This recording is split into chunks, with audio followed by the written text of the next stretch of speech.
ముఖ్యమంత్రి చంద్రబాబును అసెంబ్లీలోని ఆయన ఛాంబర్లో నిర్మాత బండ్ల గణేష్ కలిసి మాట్లాడారు.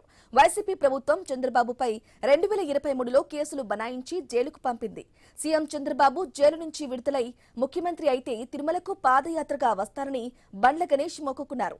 2024లో జరిగిన ఎన్నికల్లో కూటమి విజయం సాధించి చంద్రబాబు 4వసారి సీఎం అయ్యారు. సంకల్ప యాత్ర పేరుతో షాద్నగర్ ఇంటి నుంచి జనవరి 19న పాదయాత్ర చేపట్టి ఈ నెల 10న తిరుమలకు చేరుకున్నారు గణేష్.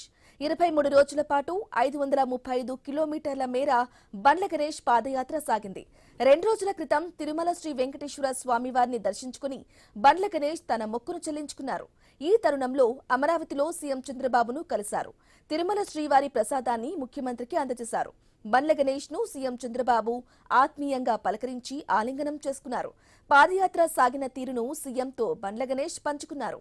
దారి పొడవునా పార్టీ కార్యకర్తలు అండగా నిలిచి తనతో నడిచారని, వారి ప్రోత్సాహంతో మరింత ఉత్సాహంగా పాదయాత్ర చేస్తూ తిరుమలకు చేరుకున్నారని బండ్ల గణేష్ తెలిపారు.